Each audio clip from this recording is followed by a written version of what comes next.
Awesome. Thanks a lot, everyone, for coming today. My name is Viraj Parte, and I'm a senior solutions architect at AWS. Today, we are here to see and hear an interesting story from Robinhood Markets on how they've used fine-tuning of models for improving accuracy and latency for various use cases that they have today. But before we get there, I'm assuming a lot of people in the room today who are looking at generative AI adoption, and especially generative AI adoption at scale for production use cases, are looking at either improving their accuracy, reducing the cost, or reducing the latency when it comes to using LLM models, especially in critical production workflows. So various approaches we've seen for customers doing all three of these. We've seen customers improve the curation of data. We've seen customers right-size models or fine-tune. And also, we've seen customers use optimized deployment options that AWS provides for reducing Gen AI latency. In this process of productionizing use cases with generative AI, AWS has been partnering with Robinhood for a while. We have helped Robinhood with creating really interesting offerings within their product. For example, the Cortex Digest, a really revolutionary customer experience, a CX agent, which helps resolve some queries for customers. And we have also been working with Robinhood for a lot of their future releases that are going to be coming up. And with this, I want to take this opportunity to quickly introduce to you two of our strongest champions within Robinhood, Nikhil and Davide, who are going to today tell about the story of how they're using fine-tuning for improving efficiencies across various generative AI use cases when it comes to Robinhood Market. Thank you. Thank you, Raj. Thank you. Thanks a lot. Hey, my name is Nikhil Singhal. I'm a senior staff ML engineer at Robinhood. I lead our agentic platform initiatives, everything from LLM evaluations to fine-tuning infrastructure to inference systems at production scale. Today, I and Davide will walk you through how we have adapted models, and we are continuing to adapt models for latency, cost, and quality in mission-critical workloads. And hi, everyone. I'm Davide Giovanardi. I'm a senior machine learning engineer at Robinhood, same team as Nikhil. I work on developing agentic apps as well as model optimization. This means fine-tuning, like LoRa, DPO, all the way to building our evaluation framework. Very excited to talk to you about our fine-tuning efforts and also building out our evals. Thank you. I'll start with democratized finance for all. So Robinhood began with a bold question from our co-founders, Baiju and Vlad. What if finance is for everybody and not just for ultra-wealthy? That simple but powerful question sparked a movement, and this is where we started our journey, and we broke barriers with commission-free trading. And we did not stop there. We entered into crypto, cash management, credit cards, and recently stock tokens. We gave users access to market in ways once unthinkable. Throughout our journey, we stayed true to our mission, which is democratize finance for all. And we enabled it by building tools and capabilities which are ergonomic, intuitive, and empowering for users to take control of their financial future.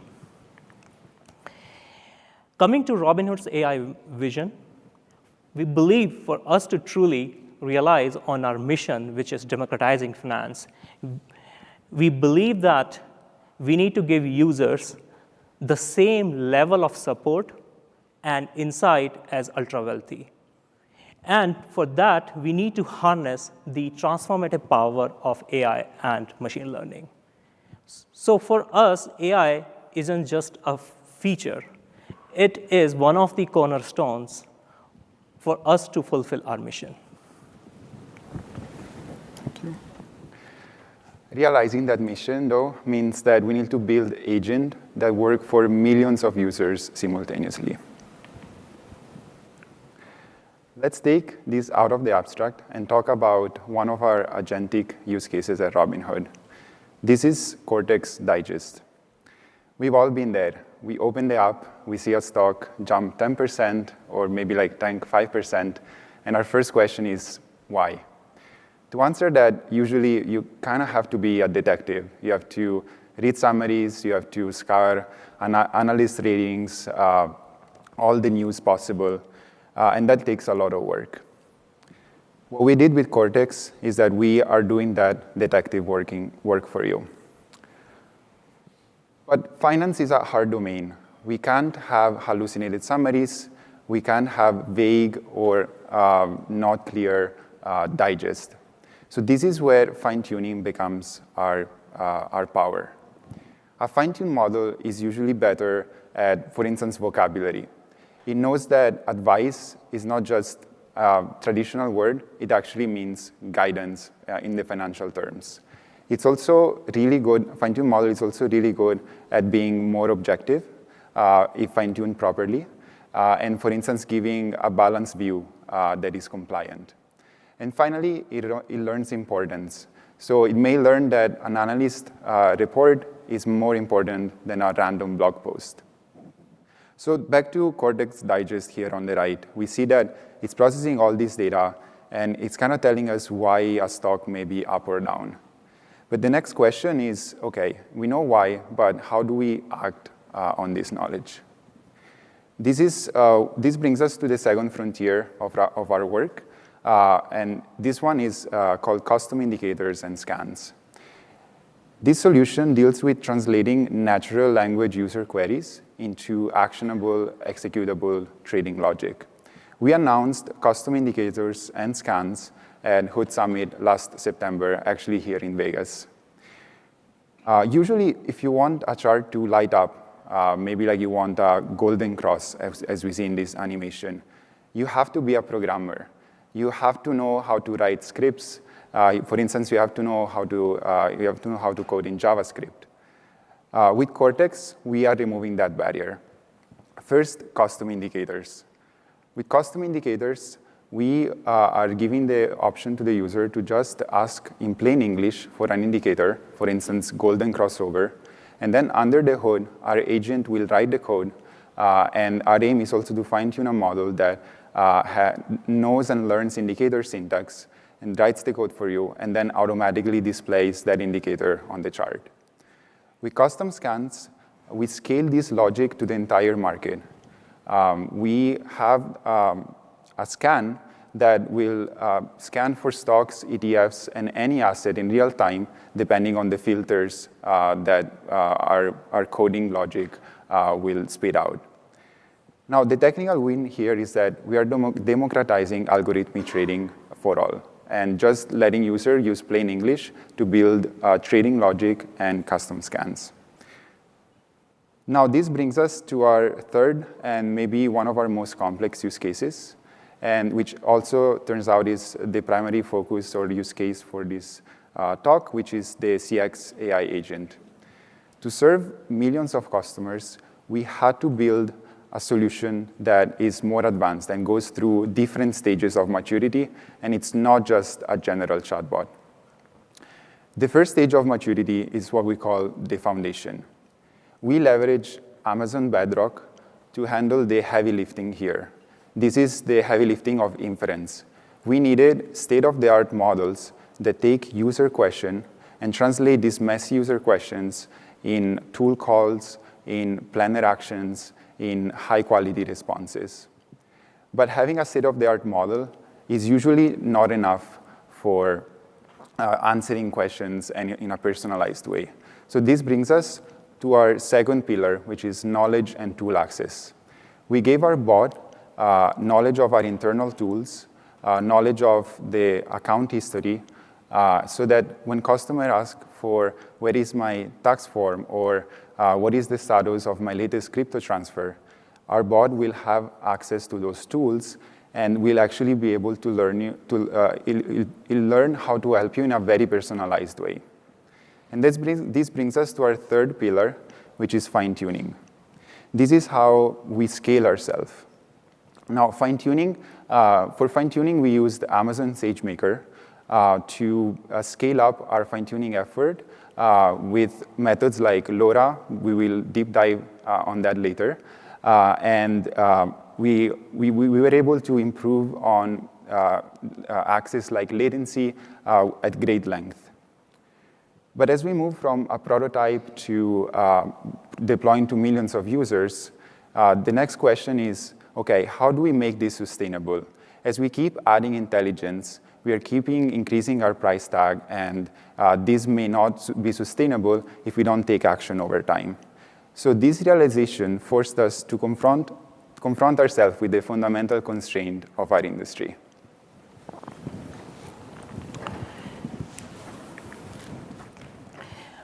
In the world of generative AI, these three pillars, cost, quality, and latency, are always fighting with each other. We call it generative AI trilemma or a problem triangle. The idea is simple here.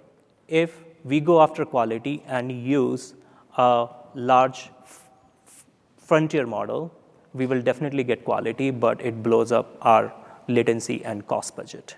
But if we go with a tiny model to improve latency or cost, then the quality often dips, and it goes below our safety threshold, and that's get blocked. The answers do get blocked by our guardrails.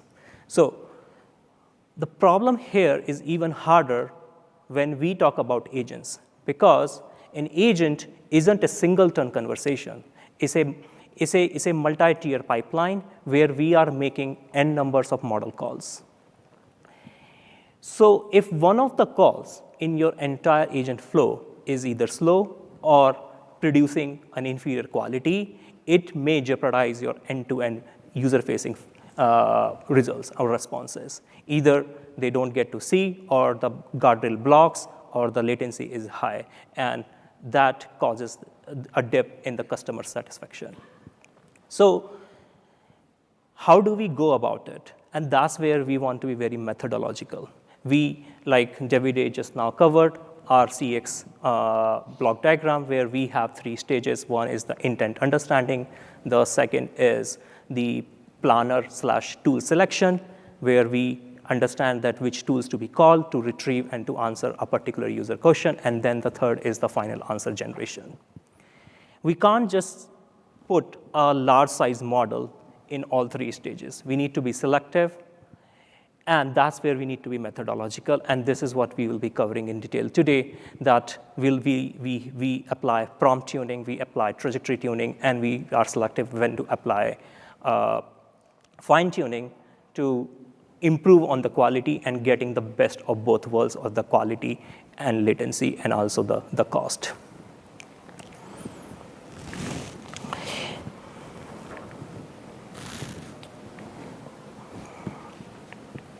Okay, I think it's not working. Okay, so with that, I would like to share the agenda for today's talk. Now we have contextualized it well.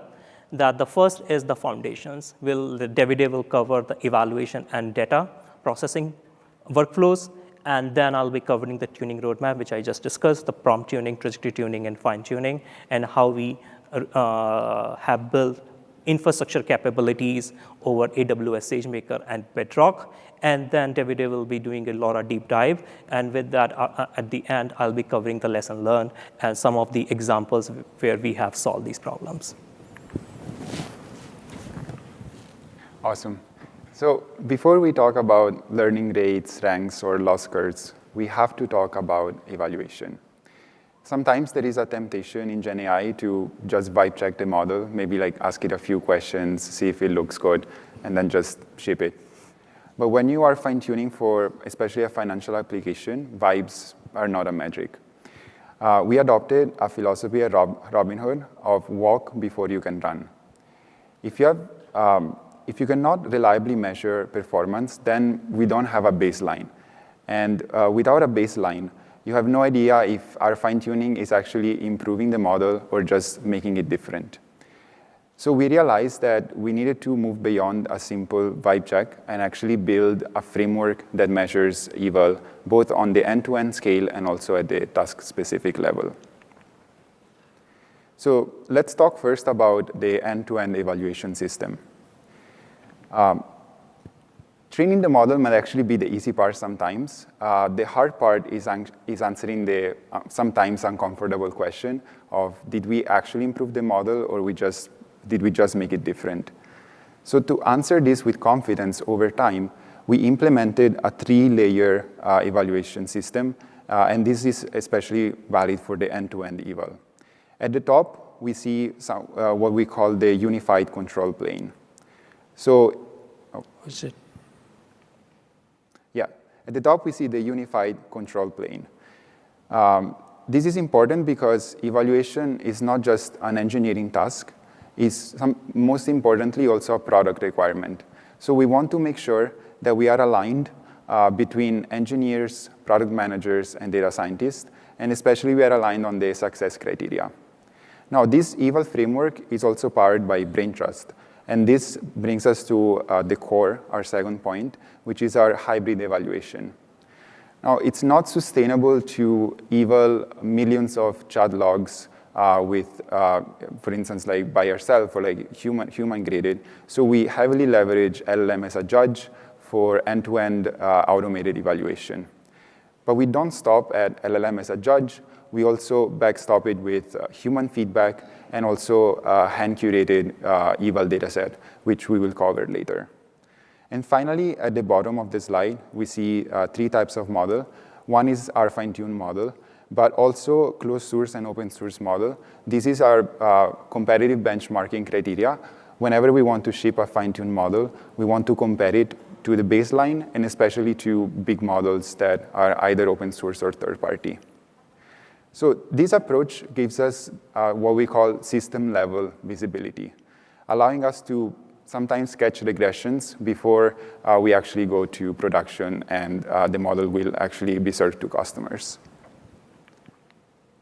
Now, in addition to system level, we are also talking about task-specific. So this is where I want to zoom in and use our CX agent as an example. And in particular, we will talk about the CX planner.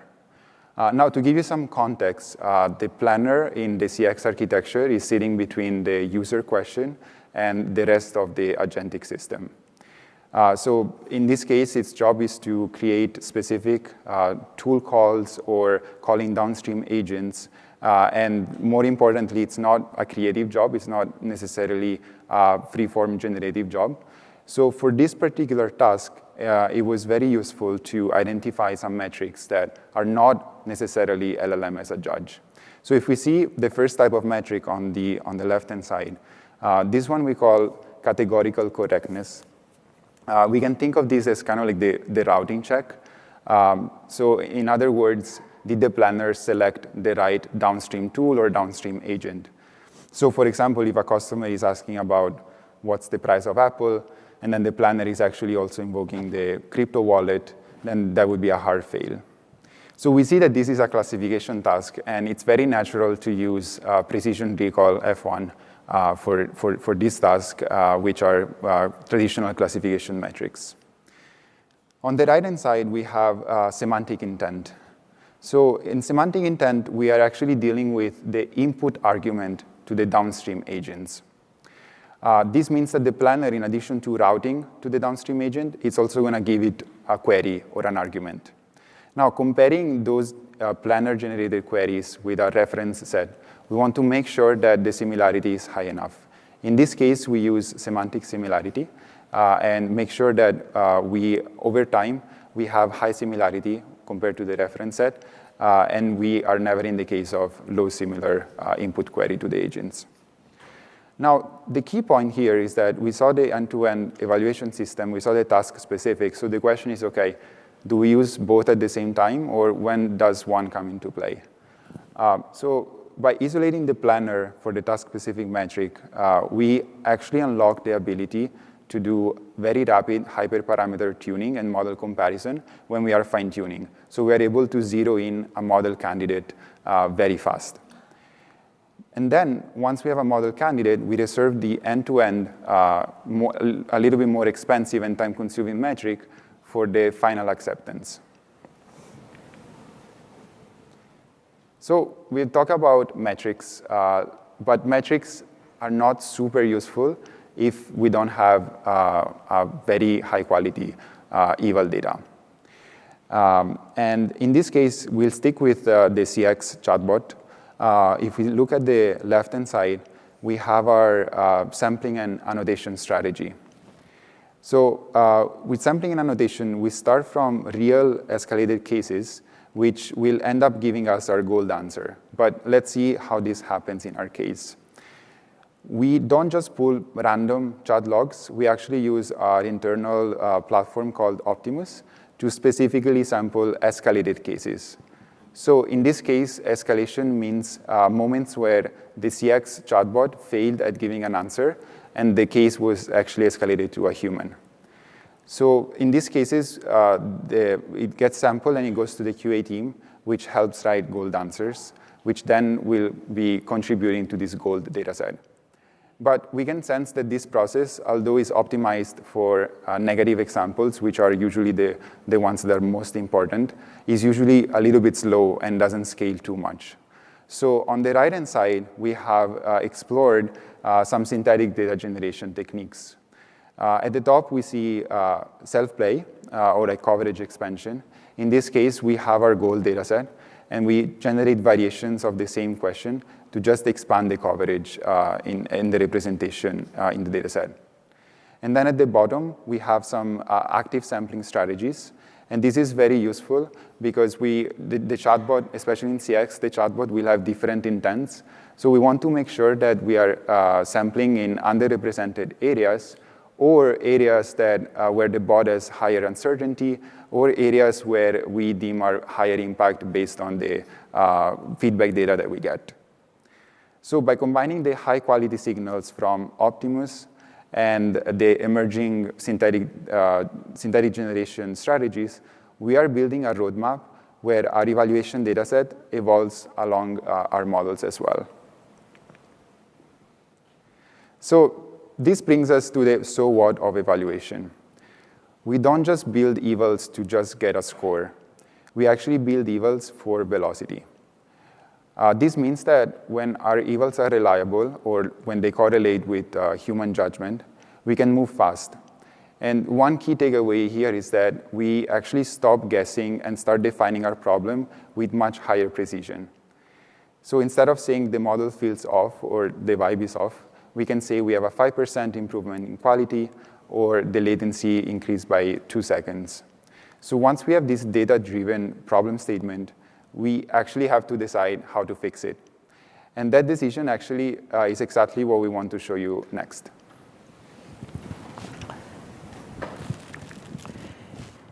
So at this point, we have a good conviction that how our evals are working. We know what is bleeding, and we know what is working. Say, for an example, in our use cases, in the customer support use case, questions like, how does the instant transfer work? What are the fees for instant transfer?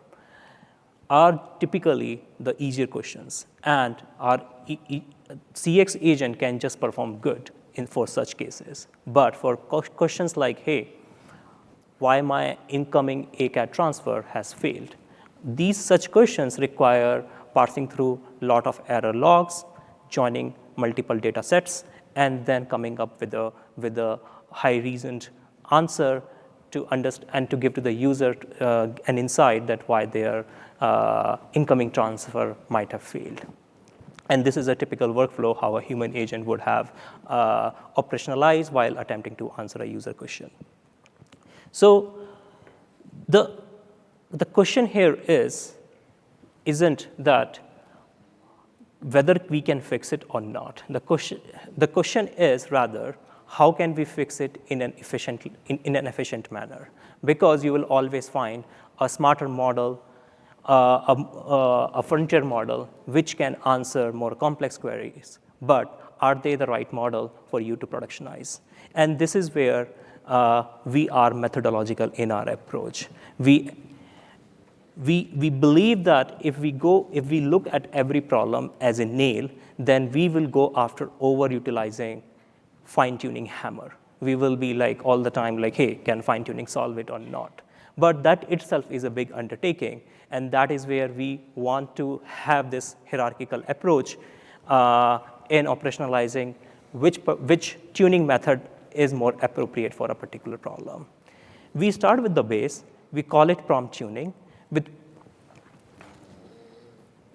With prompt tuning, the idea is that we hill climb on prompts, whether if we want to move from a larger model to a smaller model, that if it gives the lower quality, can we make changes to the prompt which elicit best results?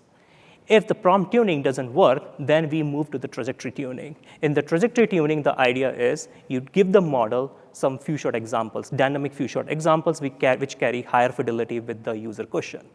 And it works. It has uplifted the quality by a big margin, but it has its own issue. Now you inject more dynamic few shot examples in your context grows up.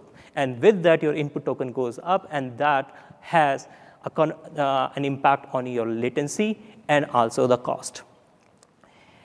Now, when we see some uptick with the trajectory tuning, then it becomes a good question for us. Hey, now we are seeing like if we give more data to the model and more examples to the model is able to learn. And that's when we jump into the fine tuning.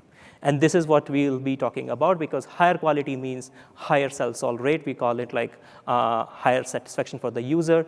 Bot is able to successfully answer the user. And with lower latency, we are able to answer user question in a quick manner.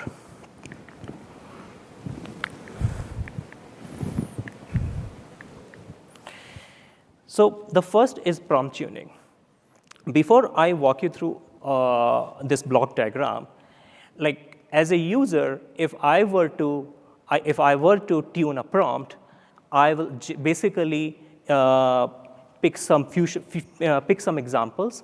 Some are easier, some are tough, and run my prompts against it and see whether I am getting the desired results or not. If I don't get desired results, then I mutate my prompt. I see what could be the gaps here, and then hill climb on my prompts. This is a natural cycle we typically follow while tuning a prompt.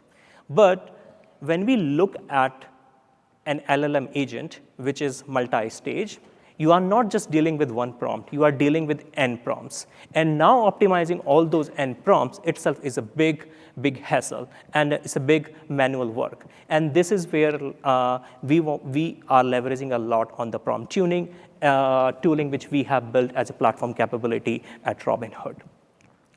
There are existing prompt optimization. There is another name for it, prompt optimization, which are there and offered by many companies. But for us, our use case was a little distinct because we were looking at the implication of a prompt change at a particular stage to the entire agent response. So because our application is not a single turn or single interaction application, it's a multi-stage pipeline. So this is split into 4 sections. The first is the base prompt with the foundation model, the left bottom, and then the evaluation, and then the optimization loop, and then the final output, which is an optimized prompt. So we start with a base prompt and a foundation model. We see with the eval how it is doing. And if the base and the eval data set has to be well stratified. I think this is what Davide has covered in length, that the importance of the stratification and importance of the diversity of your eval data set. We will also talk about its importance in the context of fine tuning. So now you have the eval data set. With this prompt, if your eval score is good, and hopefully your eval is well diversified, then the problem is solved. If it is not, then you throw it in this optimization loop where you utilize a frontier model to critique your prompt, and you generate more candidates. You basically mutate your prompt and generate more candidates. It is your choice. There are some configurations we offer to our users internally that whether you want to include few short examples or not, because sometimes that is an overfitting, sometimes that is okay, sometimes that is not, depending on how you, depending on a use case. And based on the number of epochs, what we have seen, like if we keep a fan out of 10 or say 16, 5 epochs are generally good enough. And with this feedback loop, with this optimization loop, the prompt gets mutated multiple times, and every time you run the evaluation, depending on like 10 to 50 rows are good enough for the evaluation. And you pick the top, say, 5 or say top 4 candidate at every epoch, and then finally you have an optimized prompt, which gives you a higher quality than the prompt you started with. And the other benefit with this approach is you understand the impact of the change on the entire agent, because sometimes it's a multi-stage pipeline, that interconnection across stages is equally important. But at times you would see that there is a limit on what quality uplift you can get through this, and that is where, which I was talking about previously, around dynamic few-shot examples.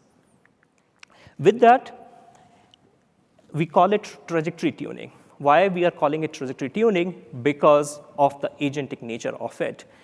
If, like, as we have a planner and we have at the end a communicator, also known as like the final answer generation stage, if you add or you inject some examples into planner, which is teaching the model how to answer what is my balance across multiple portfolios, you are basically teaching the model a domain-specific information which carries a high fidelity to the user question. You will not be injecting that example if somebody asks a question around credit cards. So we call it a dynamic few-shot example injection, and that is why we call it a trajectory tuning, because by changing the planner itself, you change the entire trajectory of your agent workflow. How do we build it? There are 4 pillars to it. One is annotated data set. This is where the real magic lies, that you build a strategy, and that strategy could be based on your LLMS judge or your evaluation, etc., which works as a filtering logic. You build a data set for humans to review, and those humans do the annotation on the data set that, hey, whether it's good or bad. If it is bad, generate a golden answer. And that golden answer is the main key here, because now you know that this would have been an answer provided by the bot, but bot failed to provide that answer, and this is so what the delta or the success criteria you have defined.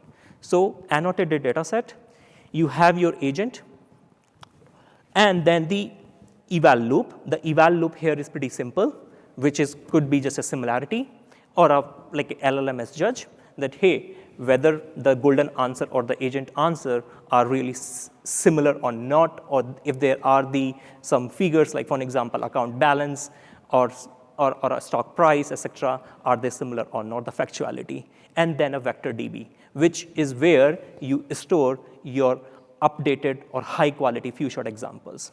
So to walk you through, we start with the annotated data set labeled by human. We put them in the agent. We have that annotated data set that has input and output. We give the input to the agent. Agent generates an answer, and that answers get evaluated against your golden answer. If it doesn't match with the golden answer, we go in the analyzer loop. The analyzer loop tweaks the planner, the execution phase of the CX agent, a customer support agent, and then we keep doing it till we find a match. Once we find a match with the golden answer, we nailed it. We really found one modification to the input prompt with one few shot example, which has resulted in a golden answer. So that few shot example which we were injecting into the prompt itself is our golden few shot example, which we then put in the vector DB.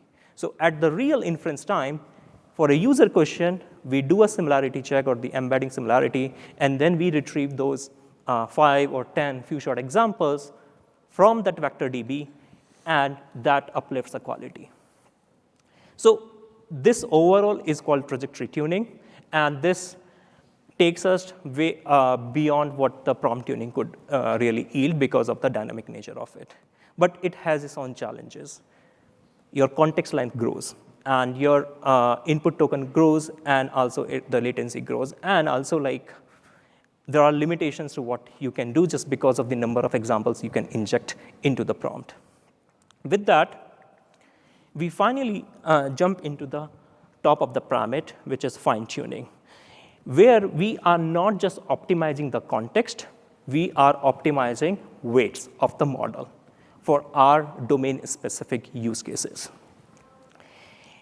The one thing which I want to underscore in the fine-tuning context, that it doesn't really require too much machine learning or the AI expertise. The real magic here is in how you create a data set.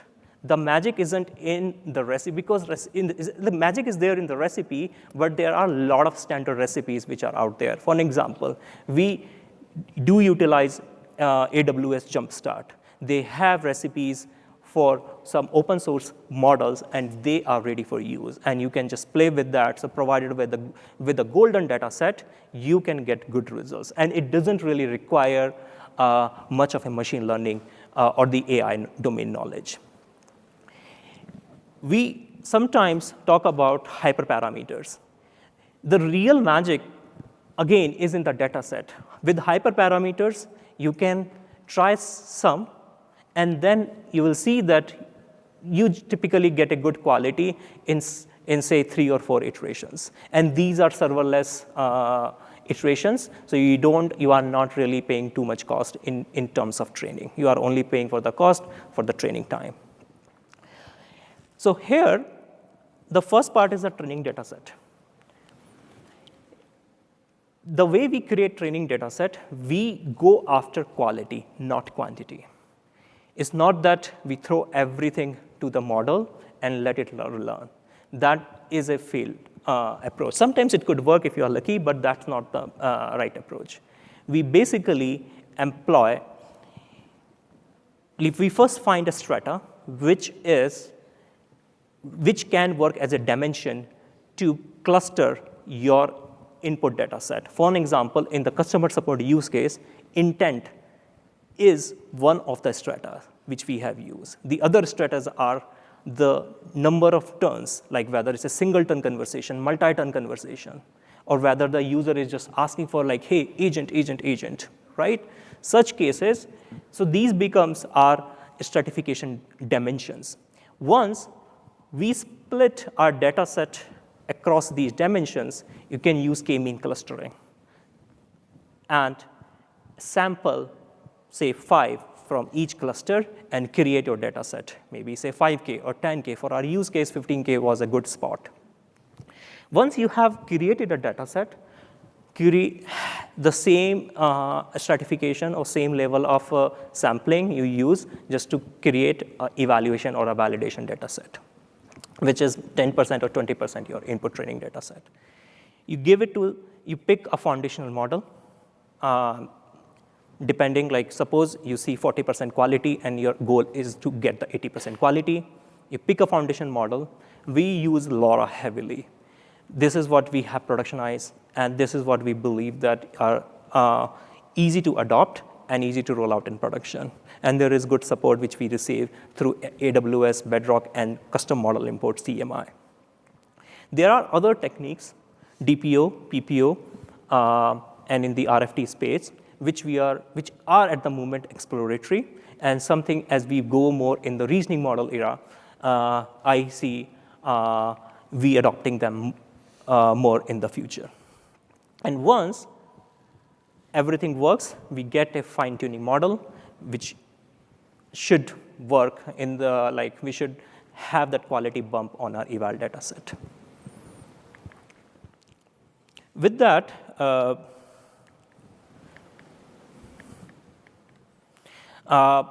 I would like Davide. Thank you. Awesome. So we saw our tuning roadmap, prompt tuning, trajectory tuning, and fine tuning. Now we would like to do a deep dive on LoRa. This is the method that we use the most. So what we'll do here, we'll define LoRa just as a refresher, and then we'll go deeper into the why we use LoRa at Robinhood, how it works under the hood, and then we'll also see how we implement our fine-tuning platform in more detail as well. So what is LoRa? Before, what was the standard way of fine-tuning was just a full fine-tuning. If you see the left-hand side of the diagram, where we have the regular fine-tuning, we have the pre-trained weights matrix, W. And then if we wanted to fine-tune for a specific task, let's say we are using a 70 billion parameter model, we have to learn the delta on all the 70 billion parameters. So that means tracking gradients and optimizer states for all 70 billion, which is very prohibitive in terms of cost and in terms of GPU usage. So the real question is actually, do we always need to do full fine-tuning? And the answer sometimes, and actually oftentimes, is no. And this is where we get to low-rank adaptation, or LoRa, on the right-hand side of the diagram. We still have the pre-trained weights, the W, but we keep these frozen. So we don't change them during training. And then we introduce the green boxes here on the right-hand side, two more learnable matrices, A and B.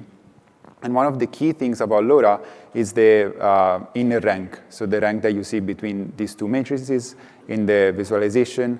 And this is basically the inner dimension of these matrices. And if you force that rank to be small, very common values are 8 or 16, then we are essentially reducing the trainable parameters by a factor up to 10,000, depending on the model that you're fine-tuning. So instead of learning all these parameters, we end up with these two small matrices. And then at inference time, we actually have two options. One is keep them as is and swap them out. So we would have the base model plus the learnable matrices depending on the task. Or we can actually merge them in and then deploy the model in full. So this is what we'll look at in the next few slides. And also we'll give examples of how we implement this at Robinhood. So let's dig deeper a little bit into the why of LoRa. We've seen the math, we've seen the diagram, but what are the main factors that led industry really adopt this method? The first one is cost. So this one is the most immediate and straightforward. We've just talked about it. We are freezing up to 99% of the model. So by doing that, we are just reducing the training parameters massively. We don't need to store optimizer states, and this means that we can fine-tune most of the time on a single GPU. And this was the case for RCX chatbot. Second is latency. So this is a little bit more nuanced. So when we actually introduce more parameters or like a different matrices, then we may think, okay, we may need to, we are adding some extra latency at inference time. But it turns out that this is not the case.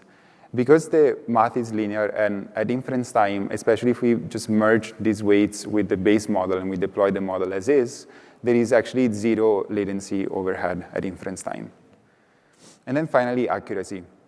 And this one is more like the natural question. Like if I'm fine-tuning just a small size, like maybe the 1% of the weights of the model, will my performance take some hit? And the answer is usually not. There is a lot of empirical research that points to LoRa achieving performance that is very comparable to a full fine-tuning run. And this is also what we found out on our side for the CX chatbot. So in conclusion, we are getting the performance of a full fine-tuned model at a fraction of the cost and at no extra latency at inference time.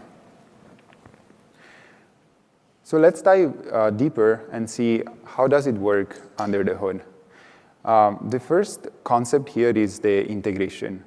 So the question is, where do we put the LoRa matrices in the context of the transformer architecture?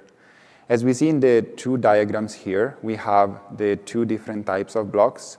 One is the multi-head self-attention, and one is the feed-forward. So if you see the blue box here, these are the frozen weights that we were talking about in the previous slides. This is the big W. And then you see the LoRa green boxes. These are attached to each of them, and these are the ones that are learned during training. Now, the second part is the training strategy. Like if we can attach this to every layer and every matrix, does it mean that we need to train all of them? This is a trade-off. So on the limit, if you attach it to every layer, you should probably get the best performance. But this also comes with cost and like training time and compute. And on our side, what we found out was the sweet spot, especially for the CX chatbot planner, was to only target the multi-head self-attention weights. So this means that once we train these weights, then we end up with the multi-head self-attention matrices. And on our side, especially using Amazon SageMaker and Amazon Bedrock with CMI, it was a seamless deployment because the base model plus the adapters are merged, and then we have a final model that is identical in architecture to the base model. We can just deploy a smarter version that is optimized for the planner task. So finally, let's recap why it matters. On the left-hand side, we have some practical benefits. We talked about scalability. We talked about training way less parameters. And this also means very short training time, which means we can train for many, many use cases instead of just focusing on one. And this lets us scale our fine-tuning to multiple use cases at Robinhood. And this also leads to fast iteration. So fast iteration means that we are training on the same use case many times, and then comparing and seeing which model is performing better. And finally, portability. If you train the entire model, it's many gigabytes, but LoRa matrices are usually a few megabytes. So it's very portable. In terms of use cases, this unlocks use cases that were prohibitive in terms of cost before LoRa. For instance, we have domain specialization.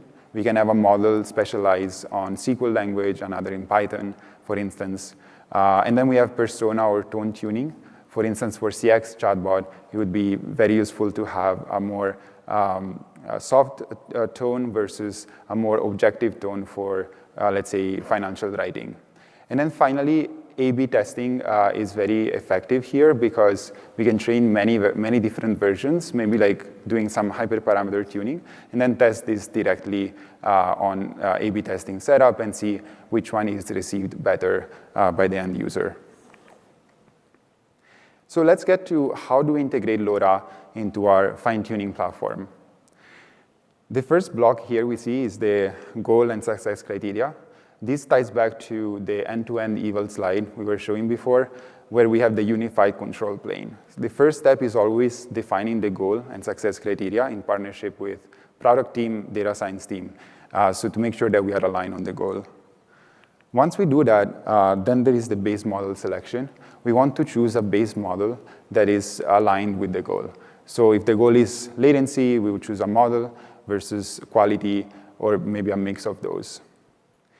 Once we have the base model, eval come in very quickly.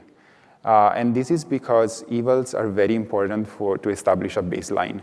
We want to know the base model off the shelf, how good it is at this task. Once we have baseline evals, we work on creating the training data set. This may employ some synthetic data generation depending on the task, or it may mean just accumulating enough data so that the LoRa can run. And LoRa usually can run on very relatively small data set quantity, which is another advantage.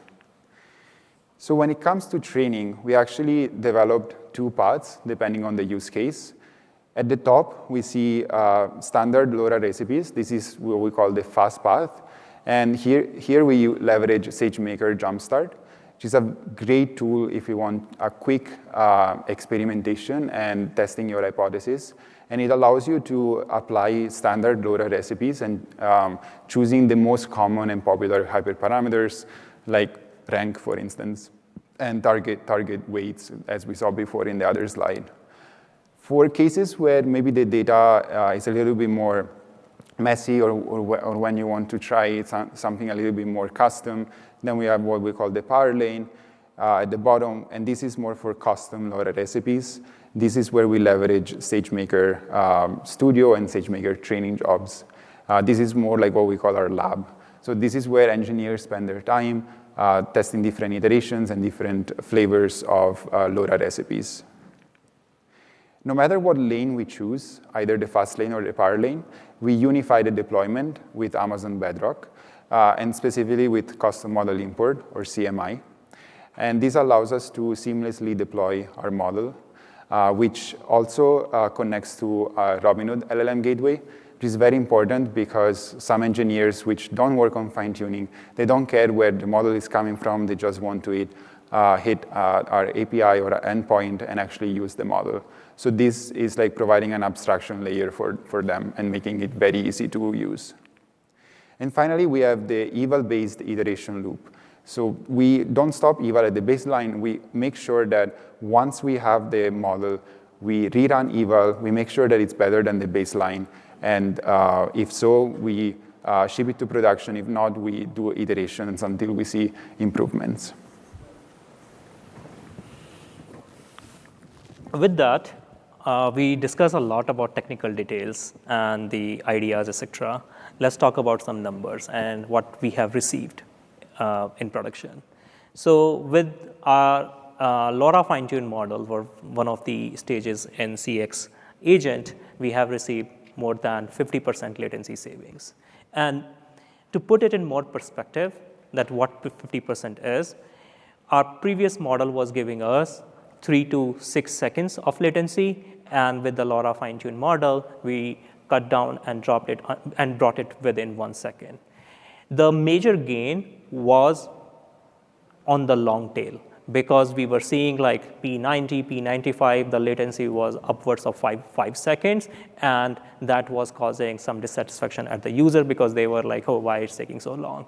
And then as we have follow-up stages, the P90 multiply P90, the impact gets just amplified, and we run out of like the time to serve a particular request. So the other important aspect here was that we maintained quality parity, which was very important, which we mentioned in the beginning, that we can't really compromise on quality. We received, or we were able to get we were able to match the categorical correctness of the trajectory-tuned frontier model, and that was very essential for us to really productionize this. With this success, we plan to extend it to other set of agents under the Cortex portfolio, and we have seen early trending positive results on how we, like in terms of adopting the fine-tuning. Jumping to the last slide, like the lesson learned. Like the first is, like I have 4 cards here, one by one. The first is evaluation. I think evaluation was very critical, and there is a flywheel here. I talked a lot about prompt tuning. The prompt tuning isn't just to improve your agent prompts. It is also useful to build LLM as judge prompts. And I'll give you 2 examples here. One example is with the CX bot. When we do a lot of human evaluation, it was difficult for us to scale the evaluation flow. But our approach to LLM judge initially was, can we just throw all the account signals in a prompt and ask the model to do the evaluation? But it overwhelms, because there are just a lot of account information there is like account data, it's just too much, and it overwhelms the model.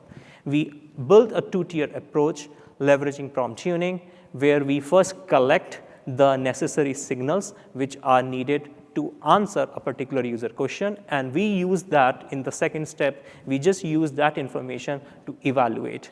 And this has helped us in scaling our evaluation, and also it has helped us in calibrating the human reviews, because we have seen that some set of intents, human reviews were just lenient, on the other they were just more strict. So this has helped us there as well. In one of the other use cases, fin crime use cases, with our eval-driven development, what we have seen that we were able to get the same quality out of the box with a smaller model as matching the frontier model. And we could make it happen because our eval-first driven development. Otherwise, there is just a tendency just go after and adopt the frontier model. With that, a nice segue to the data preparation. Data preparation is equally important. The question is not about the quantity, it's about the quality. And understanding that what data set need to go in evaluation versus training is important. For example, if a model is performing well on some set of questions or some categories of question, you don't necessarily need to include in your training data set. You can, if you want to include it, just reduce its footprint.